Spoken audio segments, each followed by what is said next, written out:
오늘 아침을 여는 말씀은 역대상 28장 9절 말씀입니다.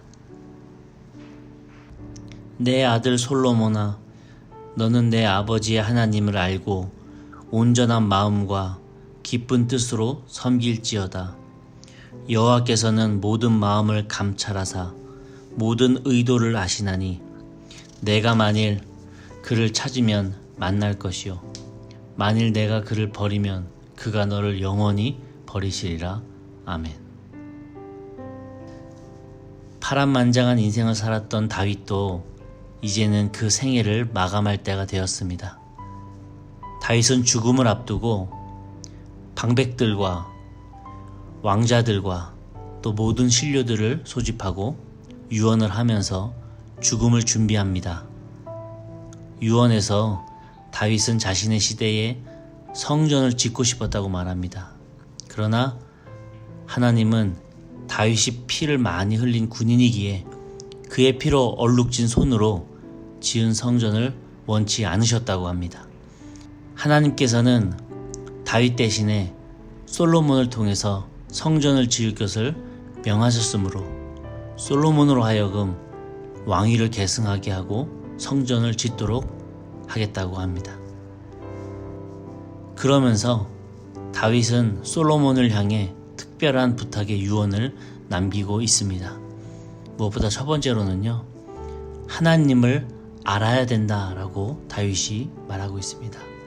다윗은 솔로몬의 이름을 부르면서 9절 초반에 보면은 내 아들 솔로몬아, 너는 내 아버지의 하나님을 알고 라고 기록을 하고 있습니다.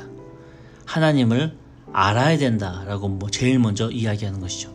여러분, 안다고 한다는 게 뭡니까? 안다라고 하는 것은 히브리어로는 야다라고 하는 건데, 단순히 내가 머리로 아는 것이 아니라 내가 만나서, 내가 깨달아서, 한마디로 내가 온전히 하나님을 경험해서 알게 되는 것이 바로 여기서 말하는 야다라고 하는 알다입니다. 다윗은 전 생애를 통해서 자식에게 줄 수 있는 최대의 유산은 하나님을 아는 지식이다 라고 말하고 있는 것입니다. 성경은 여호와 하나님을 경외하는 것이 모든 지식의 근본이다 라고 교훈을 잠언 1장 7절에서도 하고 있습니다. 우리가 하나님께 예배를 드리는데 그 예배를 받으시는 분이 어떤 분인지 모르고 예배를 드린다면 우리의 예배는 맹목적인 예배가 될 수밖에 없겠죠. 그런데 다윗은 하나님을 알되 내 아버지의 하나님을 알아야 된다라고 기록을 하고 있습니다. 내 아버지의 하나님이 무슨 뜻일까요? 그것은 바로 다윗이 섬기는 하나님, 다윗이 만났던 하나님, 다윗이 깨달았던 그 하나님을 후계자인 솔로몬도 똑같이 깨닫고 만나고 알기를 다윗은 원하고 있는 것입니다. 우리도 누군가의 자녀로서 또한 누군가에게는 부모로서 살아가는 존재입니다. 무엇보다도 다윗이 오늘 제일 먼저 이야기하는 하나님을 알아야 된다라고 하는 그 경험이 우리에게 먼저 있고 또 그 경험을 자녀들에게 몸소 보여주는 귀한 주님의 자녀들이기를 간절히 축원합니다. 두 번째로는요, 하나님을 섬기라고 말하고 있습니다. 다윗은 하나님을 아는 것만으로 그쳐서는 안 되고 우리의 모든 것을 주관하시고 계신 그 하나님을 우리가 섬겨야 된다라고 말을 하고 있습니다. 9절 중간에 보면은 온전한 마음과 기쁜 뜻으로 섬길지어다 라고 다윗이 기록을 하고 있습니다. 성경은 성도들에게 여러 군데에서 하나님을 섬기기를 명령하고 있습니다. 하나님은 우리의 섬김을 받기를 원하시는 창조주이십니다. 자녀가 부모를 섬겨야 하듯 우리도 하나님의 자녀로서 그의 백성으로서 하나님을 섬기는 게 마땅하다는 거죠. 왜요? 하나님께서는 우리의 모든 삶을 주관하셨고 지금도 그렇게 하고 계시고 또 우리의 죄를 대신해서 외아들을 주셨고 지금도 마찬가지십니다. 또 하나님께서는 앞으로 우리가 가야 할 길, 해야 될 것들을 하나하나 계획하시고 모든 부분에 있어서 손 대어 주실 것이기 때문입니다. 하나님을 섬기는 데 있어서 다윗은 두 가지를 말하고 있습니다. 첫 번째는 온전한 마음으로 섬기라고 말하고 있습니다. 이 온전하다라는 것을 주석을 찾아보면은 한 마음으로 라고 하는 의미라고 연구합니다. 그러니까 하나님을 섬기는 데 있어서 한 마음으로 하나님을 섬겨야 된다라고 다윗이 이야기하는 것입니다. 왜 한 마음으로 섬기기를 원한다라고 솔로몬에게 이야기를 하고 있을까요?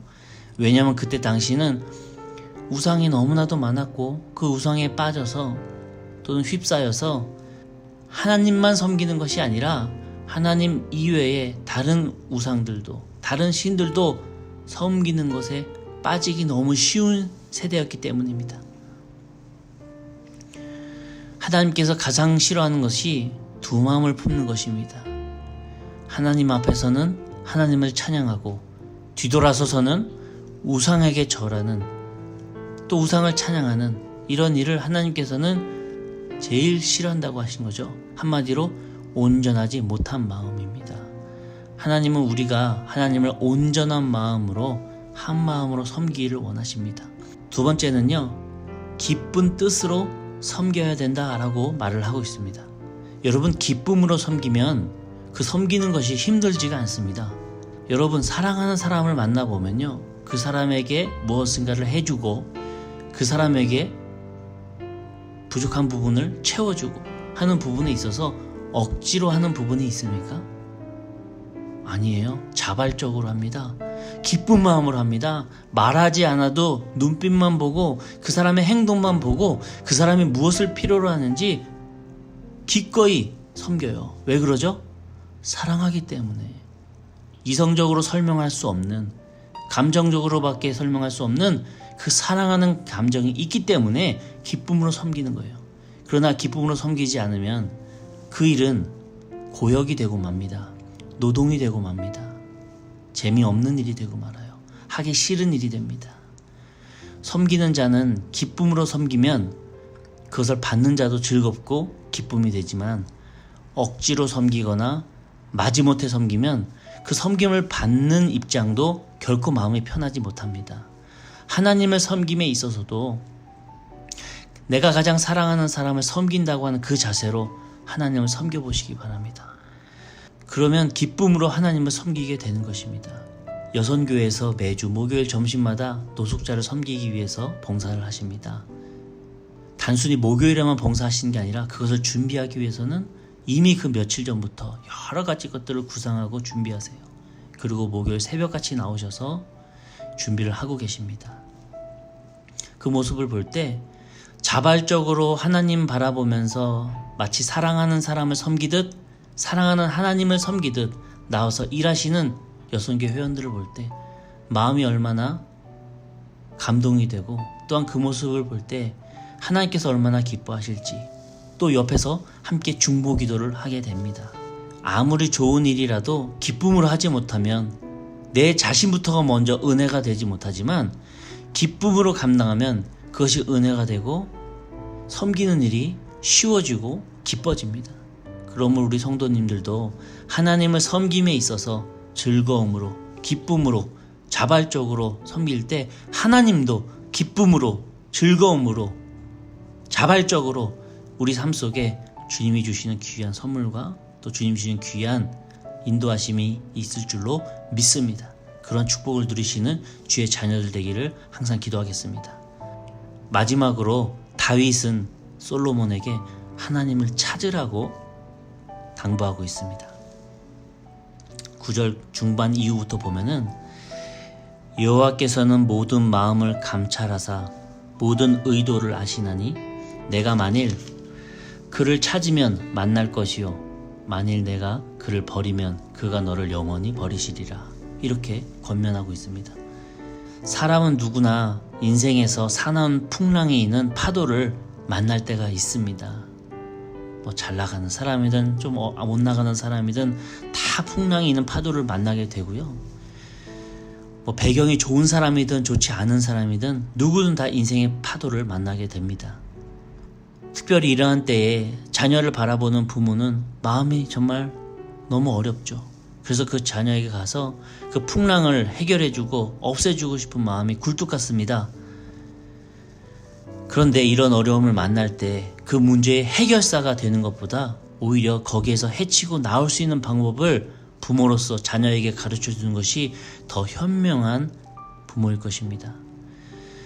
과연 우리 그리스도인들은 어떻게 인생의 문제를 해결해 나가고 또 자녀들에게 그것을 가르쳐야 합니까? 바로 하나님을 찾는 방법을 가르쳐 주는 것입니다.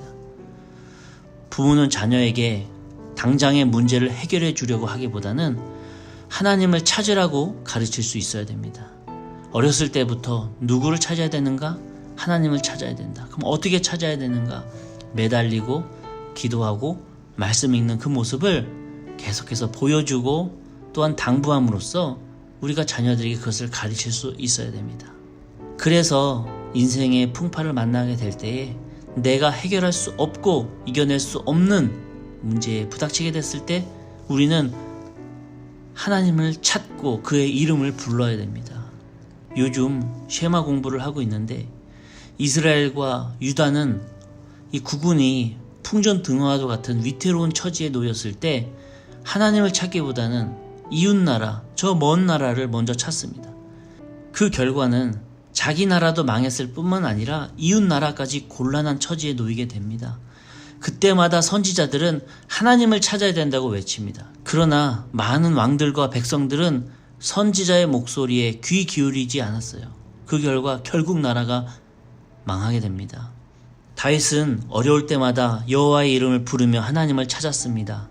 그때마다 다윗은 하나님을 만나서 하나님께서 주시는 위로와 또 하나님께서 주시는 해결책을 받게 됩니다.